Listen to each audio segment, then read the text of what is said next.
Hi guys, so over the course of this channel I embarked on a journey collecting, testing and using a bunch of different vintage cameras.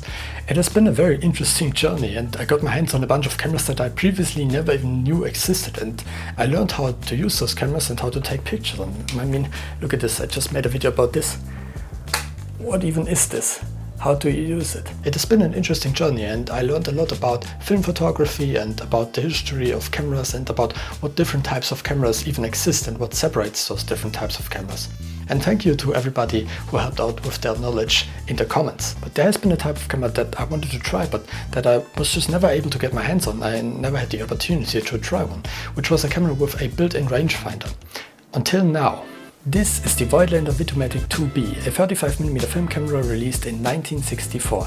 You may be able to see it's in quite a rough cosmetic shape, but it has that coupled rangefinder that I was looking for, and I found it on a flea market, and of course it looks like it has been dropped or something like that. You can kind of see here there's something broken off. There's a bit of a dent right here, and there's also a dent here in this filter thread. But because of course it doesn't look so great, I was able to get it at quite a low price. Because I already have a bunch of experience with this camera predecessor, an older model from this line of cameras, the Voigtländer Vitomatic I right here, I already kind of knew what these cameras look like and how to kind of tell if these cameras are still in a good shape, if it would still work. So I went ahead and I looked at all of the kind of mechanics, I looked at the lens, I looked at the shutter, and everything seemed to be in great shape, and I thought, you know, getting a fully functional camera at a reduced price was worth tanking the fact that it is damaged and that it's not the prettiest camera I've ever seen, but it's gonna work. Well, you guys may know that I'm not trying to be the type of YouTuber to just sit in my room and talk about a camera. I actually want to shoot it in my videos, but I'm telling you, the weather has been so bad, it's just been raining so much that I couldn't really go out to shoot. But as you can see today, we have great weather, so we're out here shooting. Let's take some pictures. Why is there like a birdhouse up here? Well, it's gonna be photographed.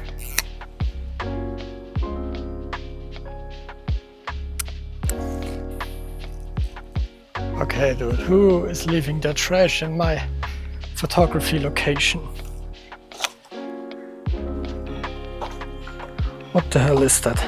I do want to clean it up, I also don't want to touch that shit. Because it's old food. I'm gonna think about it.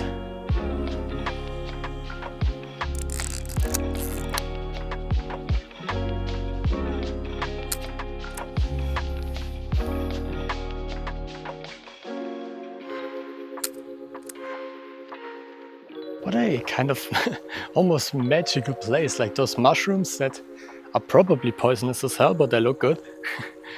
Then those trees that look pretty cool. Like, something cool about this whole channel is that I'm finding, like, this is 15 minutes from where I live. I'm finding places near my hometown that I didn't even know we had places that look this cool. I want to get as much in focus as possible. I have to step back a bit.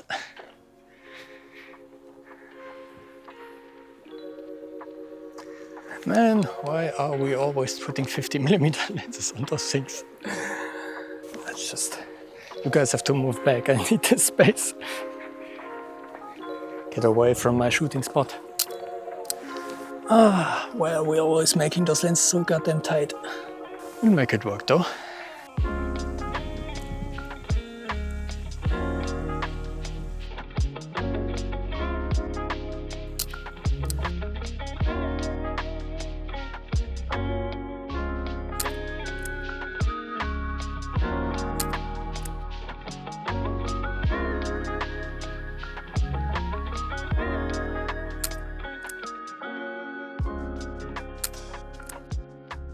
But there is one problem. Of course, these two cameras are very similar. There's one thing that this camera has that this one doesn't, which is the built-in rangefinder. The Vitomatic one doesn't have a built-in rangefinder, which is why I wanted to buy this. But there is one problem. Because this is the first camera I own with a built-in rangefinder, I didn't know how such a thing is supposed to look or how to test if it still works. And when I started trying to shoot the first roll of film on this camera, I noticed that there was something off with the rangefinder, and indeed it was broken. The one The one thing on this camera that I didn't know, that I couldn't test, or that I didn't know how to really test, was the one thing that was broken. Pretty unlucky. Now, you may know that I don't have the greatest track record when it comes to repairing cameras. I think you can maybe see one sitting back here that is still taking apart. Not too many successes so far, but I thought I would give it another try. So I opened up this top plate, I looked in there and I saw that there was a little spring that had come loose. I figured out which direction that spring is supposed to pull. Basically, in here there is a mirror contraption, and when I turn this front focusing element of the lens, that mirror contraption is supposed to move. It's being pulled into different directions by springs that move the mirror depending on where my focus is set. And one of those springs was the one that was loose. And I figured out which direction it's supposed to pull in for the mirrors to work correctly again, but I couldn't figure out where it's supposed to be connected to, like where on the camera body it's supposed to be connected to. So I just took a piece of red string and I tied the spring into the direction it's supposed to pull. And so there's just a piece of red string sitting right about here inside of the camera. Not the ideal solution, but I think with this camera we have to agree on one thing. It doesn't need to look pretty, it just has to work. And I mean, it works. Well, it kind of works, okay? So when I'm using the camera and when I'm looking at this rangefinder, I'm sorry, you're supposed to hold it like this and keep both of your eyes open. This is how you're supposed to shoot this camera, I think. Anyways, when I'm using this focusing element, the rangefinder does move correctly, and I shot one roll of film on this camera so far, and from the shots I took after repairing the rangefinder, most of them seem to be pretty sharp, and it seems like the rangefinder did work correctly, but there is still some that are out of focus, and I just don't know if that's the fault of this camera, if maybe the repairs I did weren't good enough and the rangefinder is still off, the measurements are still off. That's of course possible. The other alternative is just because that is the very first roll of film I shot on a rangefinder camera. It's also just possible that this is a skill issue. Of course, I'm not very experienced in how to use a camera like this, so it's also just possible that I made some errors, and that's the reasons why the measurements were off and the focus is off. We're gonna find out which one it is in this video, because I'm gonna load up a second roll of film into this camera. We're gonna shoot it and see if maybe with some more experience on my second roll I'm able to get more consistent sharp results, or maybe there's still something that's kind of broken. So we're gonna do that, and we're also just gonna talk about my first experience using a camera with a built-in rangefinder, what it feels like. It's been something that I've been looking for so long now, so let's just enjoy this. But before we get to that, let me see if I can maybe do something about those cosmetic damages. I mean, we still want cameras that look pretty, right? Look at this. So pretty, this camera. They're supposed to sit on my shelf right here. They need to look pretty. I should get like a display case for my cameras, right? Probably about that time. Anyways, let's get to trying to fix this thing. So I think I've kind of recognized one crucial mistake I was making on that first roll of film that caused some of the close-ups to not be sharp. So I'm about to take kind of a close-up-ish shot of these mushrooms. The minimum focus distance of this lens is 1 meter, so not that close, but we're gonna get some detail. And what I was doing is, because I wanted to test if this rangefinder was even still working, what I was doing is I was measuring the distance and setting up the camera, doing all of my camera settings and stuff. And then, once the image was focused, I would take the camera away from my eye, check the kind of measurement that I got up here. So I checked the number that I was measuring, and I wanted to see if the number like sounded realistic to me, or if it sounded off or whatever. And then I would bring the camera back to my eye and take the shot. I also would often forget, and I've realized that today while I was shooting, to wind the film before I was focusing the lens. So I would focus the lens, take the camera away, wind, and then bring it back. And I think when doing close-up-ish shots like this one, even like a distance of 10-15 centimeters is already going to throw off the focus. Like a lot of the shots that aren't in focus, the focus you can see is just maybe like 10 centimeters behind the object I'm photographing. And I do think that it's realistic that some of those problems could be caused by the fact that I was focusing the lens, then kind of moving around, and already this can just kind of throw everything off by just a few centimeters, and I think that would make sense. At least I'm hoping that that's kind of the mistake I made, because that would mean that I could avoid doing that today and get more sharp pictures. So what I'm going to do, I'm going to take a picture of those mushrooms, but I'm going to focus the lens and then take the picture right away without moving it. A bit down. So in this case I do kind of have to move it because the focus patch is only in the middle of the lens. So in this case I do have to move the camera because the focusing patch is in the middle of the viewfinder, but in this case the mushrooms weren't in the middle of my shot. So I had to point the middle of the viewfinder at the mushrooms, focus the lens and then point it upwards. So there is a little bit of movement in there, but I'm hoping it's not going to make too big of a difference. I also shot this shot at like f7, so I'm hoping that that's going to be fine. I'm completely out of the frame, am I?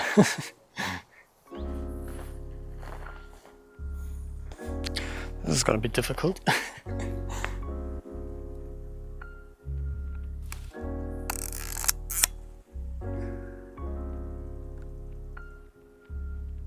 But that lock looks pretty cool.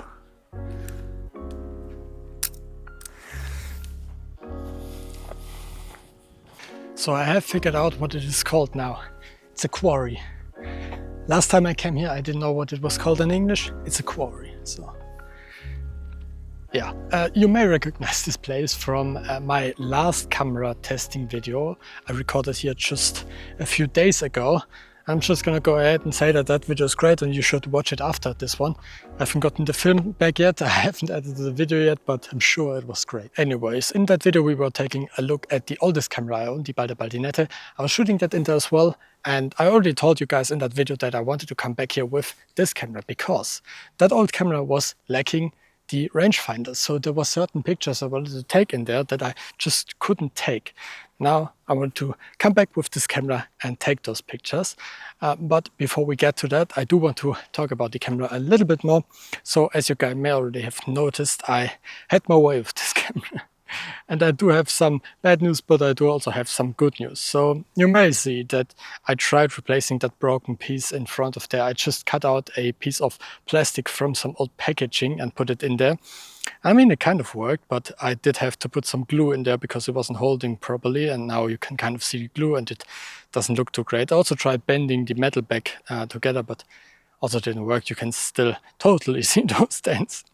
So this camera still isn't the prettiest, but at least that broken piece that was in there before was in my field of view when I was looking through the viewfinder, and it was actually kind of annoying. And with this one, at least my view through the viewfinder is better. But yeah, this camera just won't be the prettiest camera, but I mean, it happens, but it just has to work. And the functionality actually has improved. Both the fact that my view through the viewfinder is now better, as well as I managed to get in there with a Q-tip and kind of clean the rangefinder mechanism. And now the rangefinder patch in the middle of the viewfinder is a lot bigger and brighter and easier to see than it used to be. So when I first got this camera, I really was struggling to see that split image because the kind of yellow reflection of the image, the yellow rangefinder patch, just was not bright enough, and I just couldn't really see it in many conditions. And with me having cleaned it, it now is way easier to see, which also makes it a lot easier to focus. So those are two things that have improved with some more repair attempts, and I'm hoping that that will make it easier for me to hit focus as well. Anyways, let's get in there and actually test my theory and hope I'm correct. I mean, this camera really, it would be such a big improvement over the Vitomatic one that I was shooting so far. Even just the fact that it has a faster shutter speed on it, like, I'm just hoping that it's gonna work. Let's go in there and see. So let me change the shutter speed. Focus.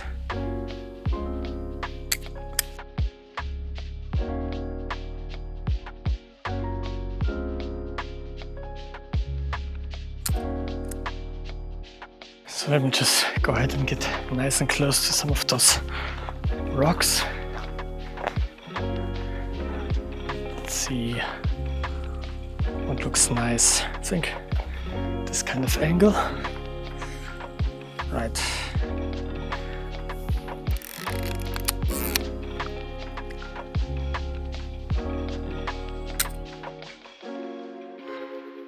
Let's talk about the film I'm shooting today real quick, because you guys are getting a bit of a 2-in-1 deal today, so I'll be excited. This is both a video about that camera, about the Voigtländer Vitomatic IIb, but it's also kind of a video of my video series trying new films that I haven't tried before, because I saw this in a local drugstore. It was pretty damn cheap, I believe. I can't quite remember what I paid, but it was pretty cheap. So I picked it up, wanted to try it out, so didn't quite know if this film was interesting enough to warrant an entire own video, but we're going to shoot it in this video. And I'm also just trying this film. Maybe I'm going to shoot more of it in the future. You may have noticed it's a black and white film. It's called Agfaphoto APX 100. 100 ISO black and white film. I wanted to go with a bit of a lower ISO because I wanted to take some shots today with a wider open aperture, just to really test the sharpness and the focusing of that lens. Let's see what we can get. I have no idea if this film looks good. I hope it does. Also, I'm seeing something that looks kind of nice. I have to step back a bit. Might be out of the frame. Do I want some foreground in there? I don't actually. I think I should just be able to focus this one to infinity. And like, this is a picture that I think I would also be able to get with a camera that doesn't have a built-in rangefinder, like the Vitomatic 1 or the Baldinete, because once everything is far enough away from the camera, you know, I could just set this to f8 and focus from about infinity meters to 4.5 meters. So as long as everything is at least 4.5 meters away from me, I can just zone focus this camera. That's still something that I do quite often, even with this camera, because it's a great way of focusing a camera. And that's also how I will shoot something like the Vitomatic 1 or every other camera that does have a built-in rangefinder or a mirror. But it's just so much cooler to have the option for those shots where I need it. Let's see if we can get some sunstars going. All right.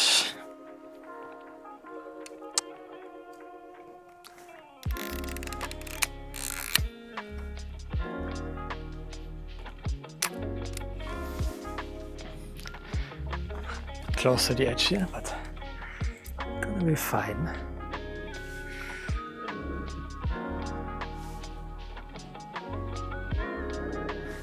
Maybe a bit over here.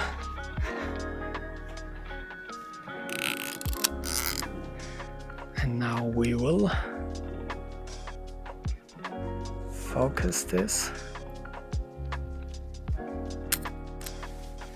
All right. Let me go head down into the crevice. Let's see if there's any pictures down here. So, I'm already seeing something, so that's great. Man, I'm really gonna need to come here with a wider angle lens at some point, because 50mm in here is not it. But we will make it work. Somehow we will make it work. Sometimes I'm still struggling a little bit with the focusing. I just lose track of where I am at. I really am hoping that this camera is just going to work. Like, I would love using this thing more, because it combines everything I liked about the Voigtländer Vitomatic 1 with just so much more usability. Like, the main thing I liked about the Vitomatic 1 was just this viewfinder, which those Voigtländer Vitomatic viewfinders are just so great. They're so big, it's just so easy to see everything, and it's really a pleasure to use those viewfinders to take pictures. And this viewfinder here on the Vitomatic IIb isn't just a viewfinder, it's so much better than the one on the Vitomatic 1, because there's more things you can do with it. Basically, with this camera you can take an entire picture without taking your eyes off the viewfinder at all. With cameras like the Vitomatic one, the light meter is up here, so you would check up here for the light measurement, how bright your scene is. The settings are up here on the lens, so you have to put the settings in on here, and only then you can really use the viewfinder, and as well as you have to focus with the lens, so with the numbers on the lens.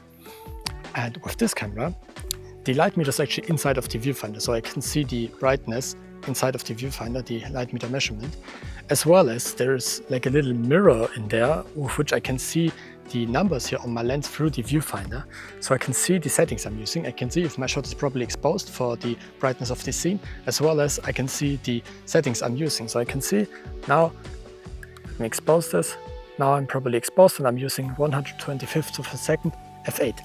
And I can see all of that with the viewfinder, as well as, of course, I can focus my picture with the rangefinder built into this viewfinder. So I can take an entire picture without taking my eye off the viewfinders at all, which is great because that's my favorite part about these Vitomatic cameras, is that viewfinder. And this camera also has some other benefits, like it has a faster maximum shutter speed of 500th of a second as opposed to the 300 that I get on many of those other cameras like the Vitomatic one, the Dakora camera and all of that stuff. As well as the self-timer on this camera actually still works, which is kind of rare for cameras that are this old. As well as the kind of light meter often breaks and the measurements can be wrong on cameras like this, but on this one I checked them, they're actually correct. Like I can actually take a picture with the built-in light meter in this camera, which is something that's pretty rare for cameras that are this old.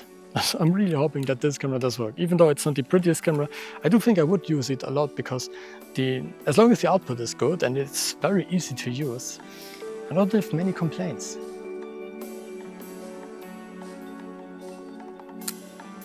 I'm kind of noticing one thing though, which is that last time when I shot the first roll of film on this camera, I wasn't really taking many vertical pictures, but today I've taken some vertical pictures and I do think that it is quite a lot harder to do. Like using this entire viewfinder setup, it's harder to see everything, it's harder to focus, it's harder to get a light measurement when shooting this camera in vertical orientation, so it's really not ideal for that. I don't know, maybe it's not meant to be used that way, but right now I really find myself like taking the light measurements and focusing the camera in horizontal orientation and then turning it around afterwards, which is probably not ideal, but we will manage somehow. I do have to say though, I think I get it now. I think I still prefer using SLR film cameras over this. I think I will always prefer SLR film cameras over this. I just think they're more fun. They're also what kind of got me into film photography, so that's a whole other thing. But I do understand why people enjoy using cameras like this, and I am having a good time myself. And I've already kind of started looking into more rangefinder film cameras. You know, maybe I can find one that's in a bit of a better condition, where I don't need to worry that a little string snapping in there will break the camera. But, well, let's see. Unfortunately, once you get into that kind of stuff, the cameras do get a little bit more expensive. I've seen some that are cheap-ish, but you're mostly being in like a 100 to 150 euro range for like budget-friendly options that I've found so far. But if any of you guys have any suggestions, leave them in the comments. They're really very welcome. Anyways, I hope you enjoyed this video. I hope the pictures came out fine. But, well, thank you guys so much for watching. Leave a like if you liked the video, subscribe to the channel. It does help out a lot. And well, we are at the end screen of the video. So up here I'm gonna have my film photography playlist with all of my film photography videos, as well as all of the other cameras like this that I've collected and tested. Down here I will have the last video I filmed in this location in case you want to see more of this. I will see you in the next video. Goodbye.